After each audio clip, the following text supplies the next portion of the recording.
Okay, welcome back. Income tax in the starting video ആണ് video number 1. Just introduction മാത്രം പറയും. ഈ സബ്ജക്റ്റിലോട്ടുള്ള ഒരു ഇൻട്രൊഡക്ഷൻ, പിന്നെ നിങ്ങളുടെ സിലബസ് എങ്ങനെയാണ്, ആ സിലബസിൽ പോകുന്നത്, അങ്ങനെ സിലബസിൻ്റെ ആ ഒരു flow, how it's your syllabus is designed, അങ്ങനെയുള്ള കാര്യങ്ങളൊക്കെ ആയിരിക്കും ഈ വീഡിയോക്കകത്ത് കവർ ചെയ്യുക. സ്കിപ്പ് ചെയ്യാണ്ട് കാണുക. ഒരു general idea about tax structure നിങ്ങൾക്ക് കിട്ടും. സോ ഇൻട്രൊഡക്ഷൻ ആണ്. ആക്ച്വലി ഇൻകം ടാക്സ് എന്ന് പറഞ്ഞാൽ ഗവൺമെൻറ് സാധാരണ ആൾക്കാരുടെ അടുത്തുനിന്ന് നികുതി ഈടാക്കും. ഓക്കെ, ആൾക്കാർ മാത്രം ആവണമെന്നില്ല, എന്നെ പോലത്തെ ഇൻഡിവിജ്വൽ ആവാം, കമ്പനീസിൻ്റെ അടുത്ത് നിന്ന് ടാക്സ് വാങ്ങിക്കാം, പാർട്ട്ണർഷിപ്പ് ഫേമിൻ്റെ അടുത്ത് നിന്ന് ടാക്സ് വാങ്ങിക്കാം, ഇനി body means AOP association of person, HUF Hindu undivided family. So അങ്ങനെ ഏതായിക്കോട്ടെ അവരുടെ അടുത്ത് നിന്നൊക്കെ നമ്മൾ ടാക്സ് കളക്ട് ചെയ്തിട്ട് പബ്ലിക് വെൽഫെയറിന് വേണ്ടി യൂസ് ചെയ്യും. ആ ഫണ്ട് എടുത്തിട്ട് പാർക്ക് ഉണ്ടാക്കുക, നമ്മുടെ ഹോസ്പിറ്റൽ ഉണ്ടാക്കുക, ഇങ്ങനെയുള്ള പബ്ലിക് യൂട്ടിലിറ്റി സർവീസസിന് വേണ്ടി ഗവൺമെൻറ് ഈ ഫണ്ട് യൂസ് ചെയ്യും. ഇതാണ് ടാക്സിൻ്റെ ഒരു ഇൻട്രോ. ടാക്സ് സാധാരണ ആൾക്കാരുടെ കയ്യിൽ നമ്മൾ ഗവൺമെൻറ് കളക്ട് ചെയ്തിട്ട് നാട്ടുകാരുടെ തന്നെ വെൽഫെയറിന് വേണ്ടി യൂസ് ചെയ്യാം. ഇവിടെ ആലോചിക്കേണ്ടത്, ടാക്സ് ഞാൻ കളക്ട് ചെയ്യുമെന്ന് പറയുമ്പം അത് ചിലപ്പം ഒരു ഇൻഡിവിജ്വലിൻ്റെ അടുത്ത് നിന്ന്, എന്നെ പോലെയുള്ള, നിങ്ങളെപ്പോലെയുള്ള, നിങ്ങളെ ഫാദറിനെയും മദറിനൊക്കെ പോലെയുള്ള ഒരു ഇൻഡിവിജ്വലിൻ്റെ അടുത്ത് നിന്ന് ഗവൺമെൻറ്റിന് ടാക്സ് ഈടാക്കാം. ഇനി കമ്പനി ഉണ്ടെങ്കിൽ ഗവൺമെൻറ് കമ്പനീനോട് പറയാം, give me the tax, on what basis we will see later. പിന്നെ പറയും ഫേം ഉണ്ടെങ്കിൽ ഫേമിൻ്റെ അടുക്കൽ നിന്നും ഗവൺമെൻറ് എന്ത് ചെയ്യും, ടാക്സ് വാങ്ങിക്കും. ഇനി HUF ഉണ്ടെങ്കിൽ HUFനോടും ഗവൺമെൻറ് വിൽ സേ ടാക്സ് അടച്ചോളൂ. സോ ഇങ്ങനെ പല രീതിയിലുള്ള പേഴ്സൺസ് ഉണ്ടാവും. സോ ഈ പേഴ്സൺസിൻ്റെ അടുത്ത് നിന്നൊക്കെ ടാക്സ് കളക്ട് ചെയ്തിട്ട് പബ്ലിക്കിൻ്റെ വെൽഫെയറിന് വേണ്ടിയിട്ട് ഗവൺമെൻറ് ഈ ഫണ്ട് യൂസ് ചെയ്യുന്നു. ഓക്കെ, ഇനി നിങ്ങൾ നിങ്ങളുടെ ടെക്സ്റ്റ് ബുക്ക് എടുത്ത് നോക്കിയാൽ ടാക്സിനെ രണ്ടായിട്ട് തിരിച്ചത് കാണാം, direct tax and indirect tax. Okay, text ബുക്കിൽ 5-6 പോയിൻ്റ് കാണാം. ഞാനിപ്പോൾ ഇതിൻ്റെ ജനറൽ ആയിട്ടുള്ള വ്യത്യാസം മാത്രം പറഞ്ഞു തരാം. ഓക്കെ, ഡയറക്റ്റ് ടാക്സ് എന്ന് പറഞ്ഞാൽ മിസ്റ്റർ X എന്ന് പറഞ്ഞ ഒരാളുണ്ടെങ്കിൽ അയാൾ എന്തെങ്കിലും ഒരു ഇൻകം ഉണ്ടാക്കിയിട്ടുണ്ടെങ്കിൽ ഗവൺമെൻറ് ഈ ഇൻകത്തിൻ്റെ മേലെ ടാക്സ് അടക്കാൻ മിസ്റ്റർ Xനോട് പറയുന്നു. ഗവൺമെൻറ് ആരോട് പറയുന്നു? Xനോട് പറയുന്നു, U pay the tax. And mister X അതനുസരിച്ചിട്ട് ഗവൺമെൻറ്റിന് ടാക്സ് കൊടുക്കുന്നു. ഇതിനെയാണ് ഡയറക്റ്റ് ടാക്സ് എന്ന് വിളിക്കുക. അതായത് ഇമ്പോസ് ചെയ്തത്, ഗവൺമെൻറ് ടാക്സ് ഇമ്പോസ് ചെയ്തതും Xൻ്റെ മുകളിൽ, അത് പേ ചെയ്തതും അയാൾ തന്നെ. ഓക്കെ, ഗവൺമെൻറ് ഇമ്പോസ് ചെയ്ത ടാക്സ് ആരോടാണോ അടക്കാൻ പറഞ്ഞത്, ഇമ്പോസ് ചെയ്തത്, അയാൾ തന്നെ ടാക്സ് പേയും ചെയ്യുകയാണെങ്കിൽ അങ്ങനെയുള്ള ടാക്സിനെയാണ് നമ്മൾ ഡയറക്റ്റ് ടാക്സ് എന്ന് വിളിക്കുക. നമ്മളിപ്പോൾ പഠിക്കാൻ പോകുന്ന ഇൻകം ടാക്സ് ഈ ഡയറക്റ്റ് ടാക്സിൽ പെട്ടതാണ്. ഇനി ഇൻഡയറക്റ്റ് ടാക്സ് എന്ന് പറഞ്ഞാൽ ഇതേപോലെ തന്നെ ഒരാളുണ്ട്, മെസ്സേഴ്സിനെതിരെ ഏതെങ്കിലും ഒരു company, what ever it is. So government അവരുടെ മേലെയാണ് ടാക്സ് അടക്കാൻ പറഞ്ഞത്, ഇമ്പോസ് ചെയ്തത്. ടാക്സിൻ്റെ ലാബിലിറ്റി ദേ ഇമ്പോസ്ഡ് ഓൺ ഈ പർട്ടിക്കുലർ പേഴ്സൺ. ബട്ട് ഈ പർട്ടിക്കുലർ പേഴ്സൺ ആ ബേർഡൻ ഉണ്ടല്ലോ, ആ ടാക്സ് അടക്കേണ്ട ആ പൈസ, ആ ബേർഡൻ ഷിഫ്റ്റ് ചെയ്തു ടു അനദർ പേഴ്സൺ. ഓക്കെ, കസ്റ്റമറിൻ്റെ അടുത്ത് ആ പൈസ, അതായത് ടാക്സ് അടക്കേണ്ട കാര്യം. ഇപ്പം നമ്മൾ എന്തൊരു സാധനം വാങ്ങിക്കുമ്പോൾ ബില്ലിൻ്റെ കൂടെ നമ്മൾ ഇൻക്ലൂഡിങ് ടാക്സ് ആണ് നമ്മൾ പേ ചെയ്യുന്നത്, അല്ലേ? അപ്പം നമ്മൾ പേ ചെയ്യുന്നു. ബട്ട് ആക്ച്വലി ഇത് ആരുടെ മേലെയാണ് ഗവൺമെൻറ് ഇമ്പോസ് ചെയ്തത്? നമുക്ക് വിൽക്കുന്ന ആ ഒരു പേഴ്സണിൻ്റെ മുകളിൽ, അല്ലേ? സോ ഇങ്ങനെയുള്ള ടാക്സിനെയാണ് ഇൻഡയറക്റ്റ് ടാക്സ് എന്ന് വിളിക്കുക. അതായത് ഗവൺമെൻറ് അത് ഇമ്പോസ് ചെയ്യുന്നത് വേറൊരാളിൽ, അയാൾ ആ ബേർഡൻ വേറൊരാളിൽ ഷിഫ്റ്റ് ചെയ്ത് ഈ പേഴ്സൺ ആണ് ആക്ച്വലി എന്ത് ചെയ്യുന്നത്, പേ ചെയ്യുന്നത്. ബട്ട് ഗവൺമെൻറ് ഇയാളോടല്ല പേ ചെയ്യാൻ പറഞ്ഞത്, ഗവൺമെൻറ് ഇയാളെ മുകളിലാണ് ഇമ്പോസ് ചെയ്തത്. സോ ഇങ്ങനെയുള്ള ടാക്സിനെയാണ് നമ്മൾ ഇൻഡയറക്റ്റ് ടാക്സ് എന്ന് വിളിക്കുക. നമ്മളെ GST ആണ് ഇതിൻ്റെ എക്സാമ്പിൾ. ഓക്കെ, സോ നമുക്ക് ഈ വർഷം ഇതാണ് നമുക്ക് പഠിക്കാനുള്ളത്, ഇൻകം ടാക്സ്. ഓക്കെ, അപ്പം ഞാനിവിടെ ഇൻകം ടാക്സ് എന്ന് എഴുതുവാണ്. ഇതെങ്ങനെ ഇൻകം ടാക്സ് അടക്കാൻ പറയാമെന്നറിയോടോ, ആരോടായിക്കോട്ടെ, ഇൻഡിവിജ്വൽ, എന്നെ പോലെയുള്ള ഇൻഡിവിജ്വലിനോടായിക്കോട്ടെ, കമ്പനീനോടായിക്കോട്ടെ, പാർട്ട്ണർഷിപ്പ് ഫേമിനോടായിക്കോട്ടെ, HUF ആയിക്കോട്ടെ, ബോഡി ഓഫ് ഇൻഡിവിജ്വൽ, പിന്നെ അസോസിയേഷൻ ഓഫ് പേഴ്സൺ എന്നൊക്കെ പറഞ്ഞിട്ടുള്ള കുറേ പേരുണ്ട്. സോ ഇവരിൽ ആരോടായിക്കോട്ടെ ഗവൺമെൻറ് ഇൻകം ടാക്സ് അടക്കാൻ പറയുന്നതെന്ന് വെച്ചോ, ഈ ഗവൺമെൻറ് എന്തിനാണ് ടാക്സ് അടപ്പിക്കുക? അവരുടെ ഇൻകത്തിനല്ലേ. Individual is earning income. So government പറയുന്നു ഫുൾ ഇൻകത്തൊന്നും എനിക്ക് തരാൻ പറ്റില്ല, അതിൽ നിന്ന് കുറച്ച് എനിക്ക് ടാക്സ് ആയിട്ട് തരണം. കമ്പനി ഇൻകം ഏൺ ചെയ്യുന്ന ഒരു ഇയർ എൻഡിൽ കമ്പനീൻ്റെ ഇൻകം ഉണ്ടാവും. സോ കമ്പനിയുടെ പ്രോഫിറ്റ് എന്ന് വിളിക്കും അല്ലേ നമ്മൾ. സോ കമ്പനീൻ്റെ പ്രോഫിറ്റിൻ്റെ മുകളിലും ഗവൺമെൻറ് എന്ത് ചെയ്യും, ടാക്സ് ഇമ്പോസ് ചെയ്യും. ഫേമിനും ഇയർ എൻഡ് ആകുമ്പോൾ പ്രോഫിറ്റ് നമ്മൾ കാൽക്കുലേറ്റ് ചെയ്യും, ആ പ്രോഫിറ്റിൻ്റെ മുകളിലും നമ്മൾ ടാക്സ് കൊടുക്കേണ്ട വരും. റൈറ്റ്. സോ എന്തെങ്കിലും ഒരു ഇൻകം നമുക്ക് പ്രോഫിറ്റ് എന്ന് വിളിക്കാം. ഈ പറഞ്ഞിരിക്കുന്ന പേഴ്സൺസ് ഉണ്ടാക്കുകയാണെങ്കിൽ അതിൻ്റെ മുകളിൽ ഗവൺമെൻറ്റിന് ടാക്സ് കൊടുക്കണം. എപ്പോൾ കൊടുക്കണം എന്ന് പറയാം. ഓക്കെ. ഞാനിപ്പം ഈ വർഷമാണെങ്കിൽ നമ്മൾ ശരിക്കും ഇതാണ് നമ്മുടെ പീരീഡ്. ഏപ്രിൽ 1 മുതൽ മാർച്ച് 31 നമ്മുടെ ഒരു അല്ല, നമ്മൾ ഇങ്ങനെ തന്നെയല്ലേ അക്കൗണ്ടൻസിയിലും ചെയ്ത്. ഏപ്രിൽ 1 മുതൽ മാർച്ച് 31 വരെ 12 മാസം.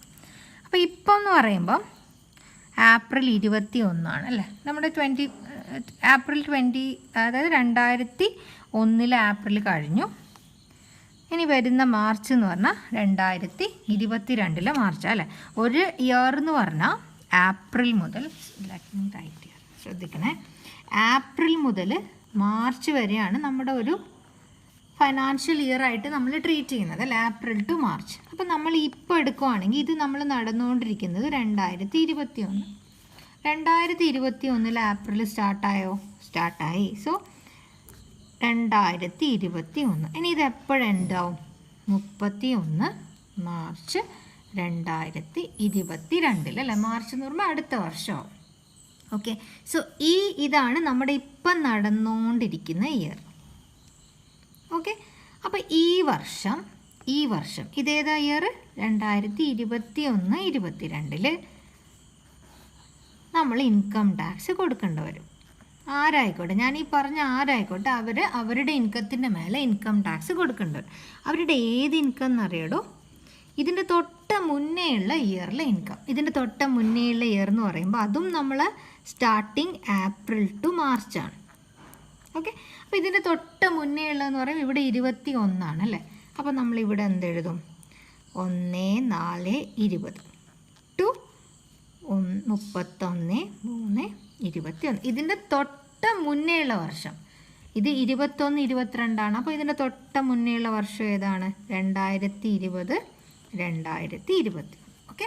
സോ ഇപ്പം നടന്നുകൊണ്ടിരിക്കുന്ന ഈ ഇയറിൽ 2021-22 ഈ പറഞ്ഞിരിക്കുന്ന അവർ ടാക്സ് കൊടുക്കേണ്ടി വരും, ഇൻകം ടാക്സ് കൊടുക്കണം.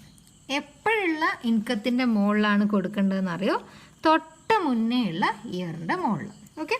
ഈ ഇയറിനെ നമ്മൾ അസസ്മെൻറ്റ് ഇയർ എന്നും വിളിക്കും. ഈ ഇയറിനെ നമ്മൾ പ്രീവിയസ് ഇയർ എന്നും വിളിക്കും. ഓക്കെ. ഇൻകം ടാക്സിൽ 2 ഇയർ ഉണ്ട്, assessment year and previous year. Current assessment year, നിങ്ങളിപ്പോൾ പഠിക്കുന്ന അസസ്മെൻറ്റ് ഇയർ ഏതാണെന്ന് ചോദിച്ചാൽ ഇതിനാണ് ഞാൻ ഈ ഒരു സംഭവം പറഞ്ഞത്. ഇപ്പോൾ ഏപ്രിൽ സ്റ്റാർട്ടായിട്ടുണ്ട്. സോ ഏപ്രിൽ ടു 2022 മാർച്ച് വരെയാണ് നമ്മുടെ ഒരു ഫൈനാൻഷ്യൽ ഇയർ വരുന്നത്. അപ്പം ഈ ഇയറിൽ വി ഹാവ് ടു പേ. ആരാണോ ഈ പേഴ്സണിൽ വരുന്നത് ഇവർ ഇൻകം ടാക്സ് പേ ചെയ്യണം. ഏത് ഇയറിൽ, അസസ്മെൻറ്റ് ഇയറിൽ പേ ചെയ്യണം.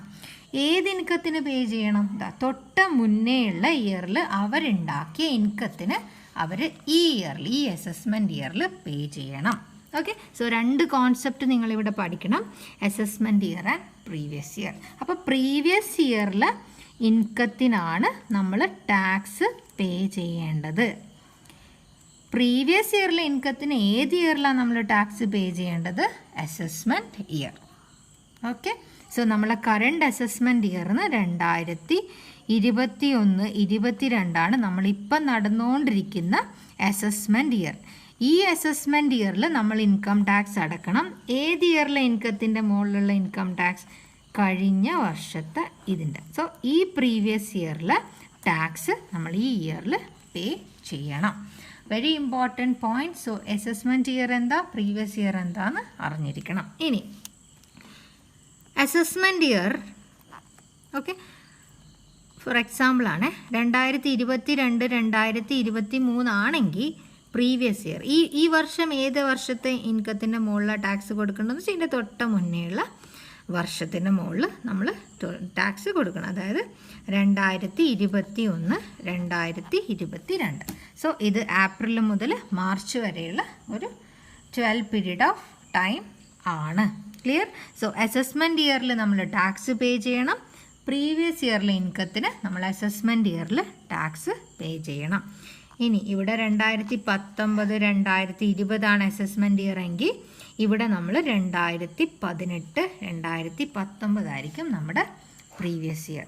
ഓക്കെ, സോ പ്രീവിയസ് ഇയറിലെ ഇൻകത്തിന് നമ്മൾ അസസ്മെൻറ്റ് ഇയറിൽ ടാക്സ് പേ ചെയ്യണം. ഈ ഒരു കോൺസെപ്റ്റ് മനസ്സിലാക്കുക.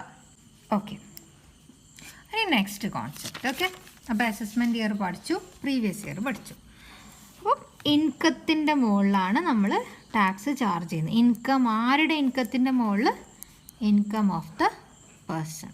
ഓക്കെ, നമ്മൾ ഈ SSC എന്ന് പറയുന്ന ഒരു വേർഡും കൂടെ ഇവിടെ പഠിക്കാനുണ്ട്.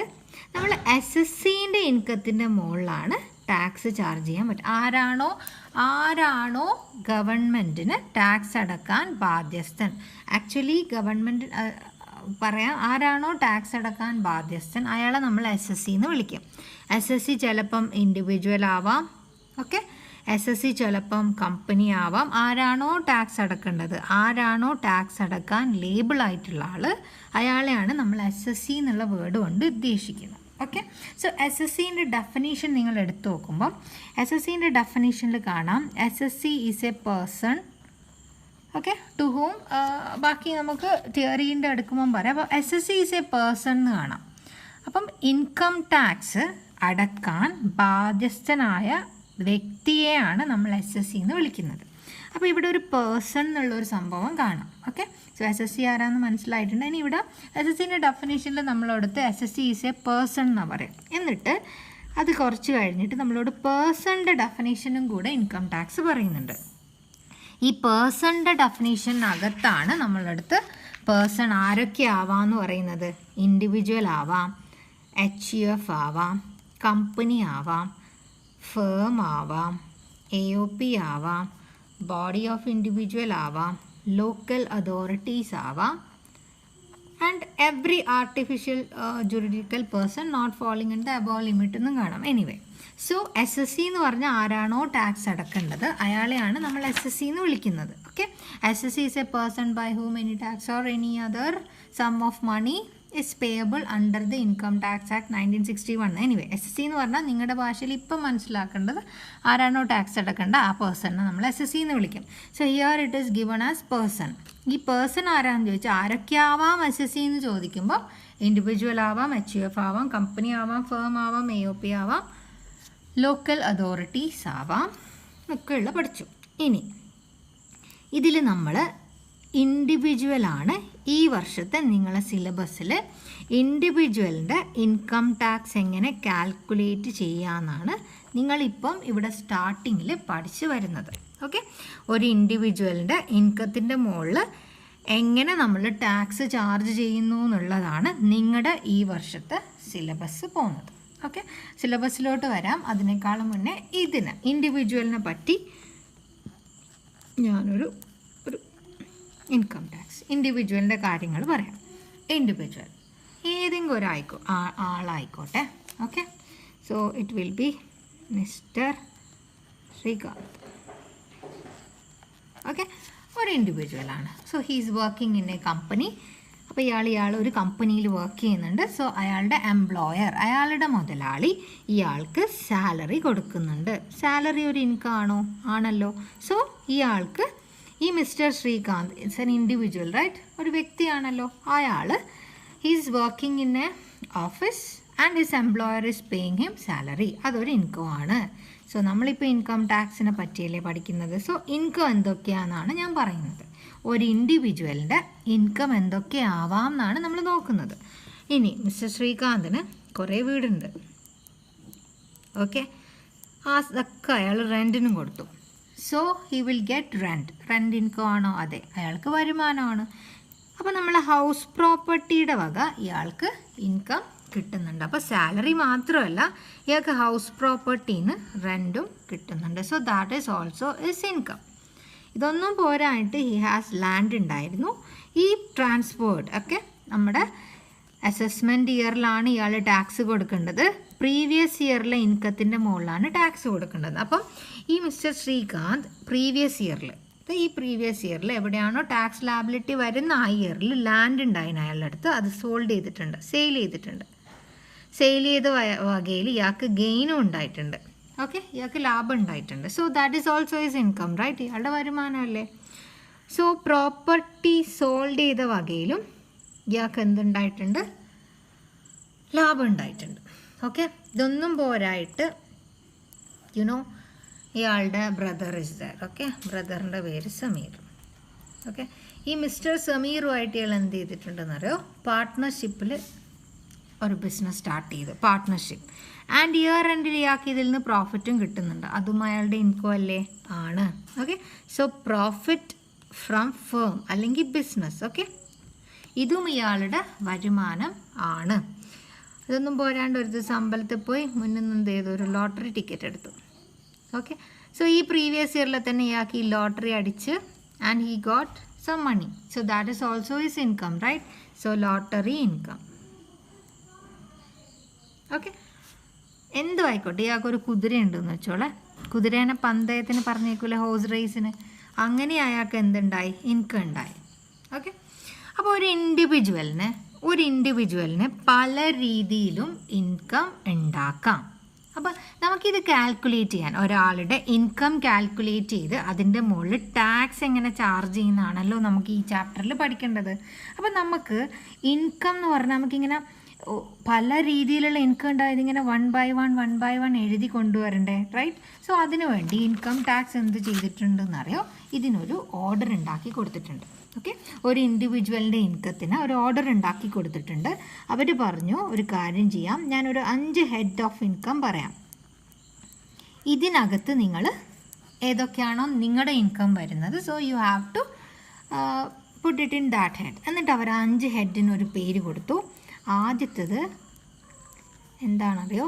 Income from salary. അയാൾക്ക് എന്ത് കിട്ടുന്നുണ്ട്? സാലറി കിട്ടുന്നുണ്ട്, ആ വകയിലുള്ള ഇൻകം. രണ്ടാമത് ഇൻകം ടാക്സ് അതോറിറ്റി പറഞ്ഞു income from house property. House പ്രോപ്പർട്ടിന്ന് നിങ്ങൾ എന്തെങ്കിലും ഇൻകം ഏൺ ചെയ്യുന്നുണ്ടെങ്കിൽ you have to put in this head. Okay, പിന്നെ അയാൾ പറഞ്ഞു profit and gain from business അല്ലെങ്കിൽ പ്രൊഫഷൻ. ഓക്കെ, ബിസിനസ് അല്ലെങ്കിൽ ഫേം അല്ലെങ്കിൽ പ്രൊഫഷൻ എന്ന് പറഞ്ഞാൽ എന്താ?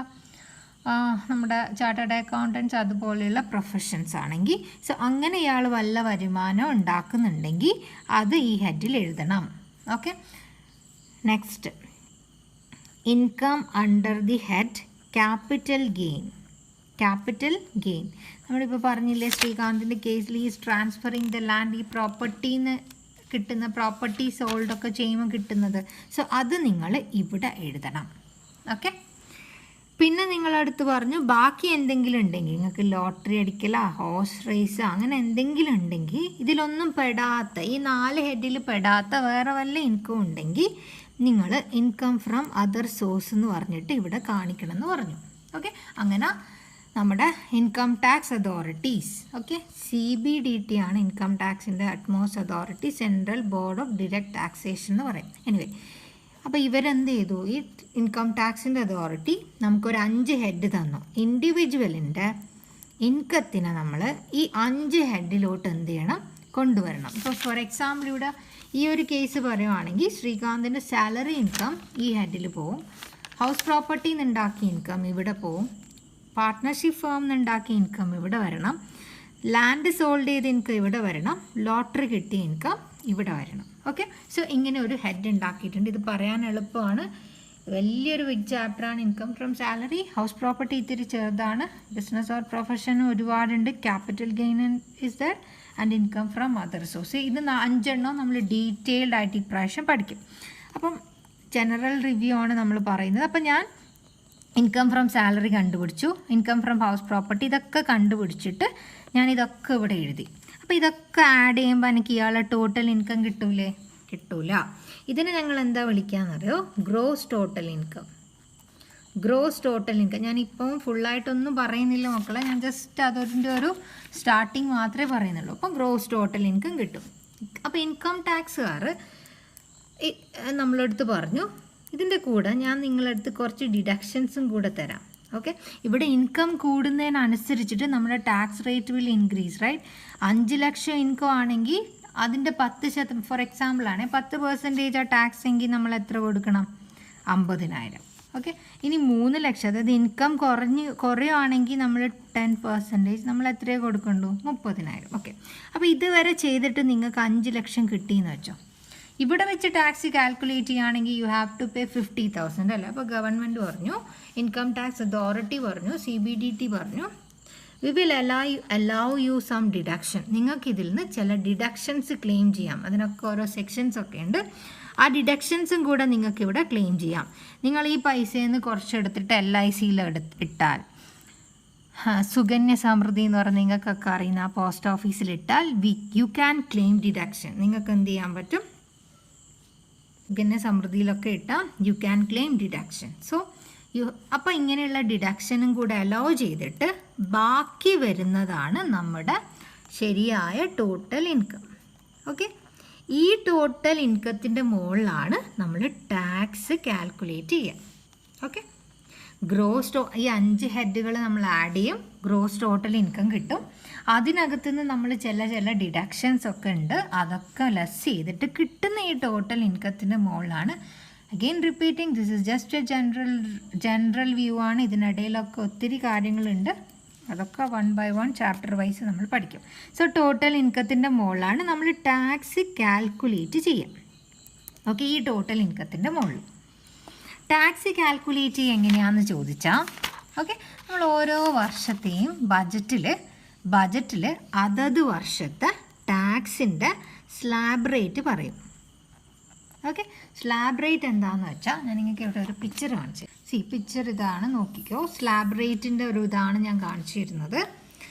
നിങ്ങൾ ഒരു സൂപ്പർ സീനിയർ സിറ്റിസൺ ആണെങ്കിൽ, അറ്റ്ലീസ്റ്റ് 80 വയസ്സായ ആളാണെങ്കിൽ, 80 ഇയർ ആയ ആളാണെങ്കിൽ നിങ്ങളുടെ ടോട്ടൽ ഇൻകം, നമ്മളിവിടെ കാൽക്കുലേറ്റ് ചെയ്ത് വെച്ച ടോട്ടൽ ഇൻകം 5 ലക്ഷം വരെ നിങ്ങൾ ഒരു ടാക്സും അടക്കണ്ട. 5 ലക്ഷം മുതൽ 10 ലക്ഷം വരെ നിങ്ങൾ 20% അടക്കണം.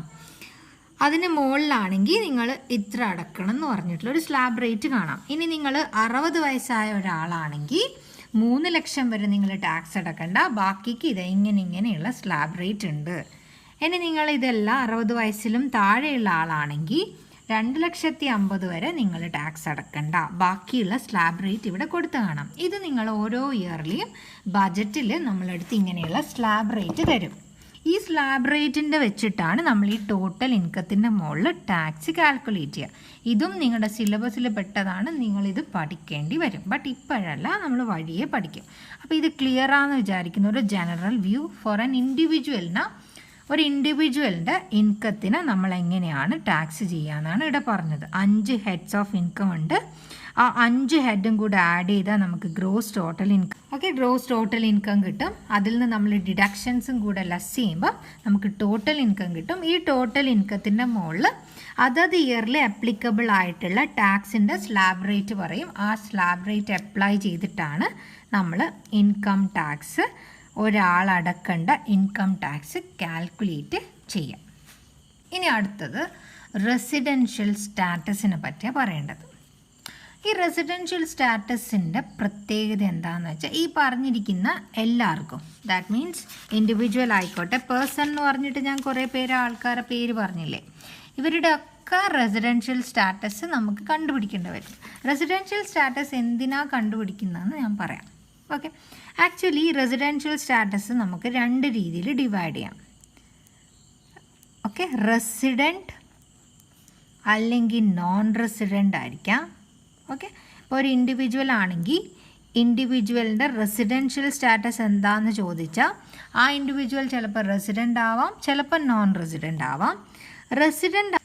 റെസിഡൻ്റ് ആണെങ്കിൽ അതിനെ വീണ്ടും 2ആയിട്ട് ഡിവൈഡ് ചെയ്യുന്നുണ്ട്. Resident ordinary resident, resident not ordinary resident എന്ന് പറഞ്ഞിട്ട് 2ആയിട്ട് ഡിവൈഡ് ചെയ്യുന്നുണ്ട്. ഇനി ഇതെന്തിനാണ് ഇങ്ങനെ ഡിവൈഡ് ചെയ്യുന്നതെന്ന് പറയാം. എന്നതിന് ശേഷം നമുക്ക് ഈ റെസിഡൻഷ്യൽ സ്റ്റാറ്റസിനെ പറ്റിയിട്ടുള്ള ഡീറ്റെയിൽ ക്ലാസ് സ്റ്റാർട്ട് ചെയ്യാം. എന്തിനാ ഇത് എന്താ ഈ സംഭവം എന്ന് വെച്ചാൽ, ഈ റെസിഡൻഷ്യൽ സ്റ്റാറ്റസ് എന്താന്ന് പറഞ്ഞാൽ, ഒരാൾ ഫിസിക്കലി ഒരു കൺട്രിയിൽ എത്ര കാലം നിന്നു ഒരു ഇയറിൽ, അതായത് ഇപ്പോൾ ഒരു അസസ്മെൻറ്റ് ഇയറിൽ, ഫോർ എക്സാമ്പിൾ നമ്മുടെ അസസ്മെൻറ്റ് ഇയർ 2021-22. അപ്പോൾ ഇതിൻ്റെ എന്ന് പറയുമ്പോൾ തൊട്ട മുന്നേ ഉള്ള പ്രീവിയസ് ഇയറിലാണ് നമ്മൾ നോക്കുകയെന്നും പഠിച്ചു. അപ്പോൾ തൊട്ട മുന്നേ ഉള്ള ഈ പ്രീവിയസ് ഇയറിൽ ഒരാൾ ഒരു പർട്ടിക്കുലർ കൺട്രിയിൽ ഫിസിക്കലി എന്ന് പറഞ്ഞാൽ എന്താ, നമ്മൾ ശരിക്കും ഞാൻ എങ്ങനെയാണോ എൻ്റെ ഫോട്ടോ ഒന്നുമല്ല, ഫിസിക്കലി ഞാനൊരു കൺട്രിയിൽ ഈ ഒരു ഇയറിൽ എത്ര ദിവസം ജീവിച്ചു. സോ എത്ര കാലം ഞാനൊരു കൺട്രിയിൽ ഫിസിക്കലി ആ പ്രീവിയസ് ഇയറിൽ ഉണ്ടായിരുന്നു. ഇതാണ് റെസിഡൻഷ്യൽ സ്റ്റാറ്റസ് കൊണ്ട് ഉദ്ദേശിക്കുന്നത്. ഓക്കെ, ക്ലിയർ ആയിട്ട് മനസ്സിലാക്കണം. ഫിസിക്കലി ഞാനിപ്പം ട്രാവൽ ചെയ്യുന്ന ഒരാളാണെന്ന് വെച്ചോ. സോ ഇന്ത്യയാണ് എൻ്റെ ഒരു കൺട്രി, ഒറിജിനൽ ഞാൻ ഇന്ത്യൻ ആണ്, റൈറ്റ്? അപ്പോൾ ഇന്ത്യയിലാണ് എൻ്റെ ടാക്സ് വരുന്നതെങ്കിൽ എന്താ ഇവിടെ ഇന്ത്യൻ ടാക്സ് ലോ എന്താ നോക്കുകയെന്ന് വെച്ചാൽ, കഴിഞ്ഞ വർഷം ദാറ്റ് ഇസ് പ്രീവിയസ് ഇയറിൽ ഞാൻ ഫിസിക്കലി എത്ര ദിവസം ഇന്ത്യയിൽ ഉണ്ടായിരുന്നു. ഇതിൻ്റെ ബേസിലാണ് എൻ്റെ റെസിഡൻഷ്യൽ സ്റ്റാറ്റസ് ഡിറ്റർമിൻ ചെയ്യുന്നത്. ക്ലിയർ? ട്രാവൽ ചെയ്യുന്ന ഒരാൾ മനസ്സിൽ കാണാം, നിങ്ങൾ വീട്ടിൻ്റെ അപ്പുറമോ ഇപ്പുറമോ വീട്ടിലോ ആരായിക്കോട്ടെ. So he's travelling. സോ ഇയാൾക്ക് ഇന്ത്യയിൽ ടാക്സ് അടക്കാൻ ബാധ്യസ്ഥനായ ആളാന്ന് വെച്ചോ. ഓക്കെ, അപ്പോൾ ടാക്സ് അടക്കും മുന്നേ റെസിഡൻഷ്യൽ സ്റ്റാറ്റസ് നമ്മൾ കണ്ടുപിടിക്കണം. Why we will talk it later.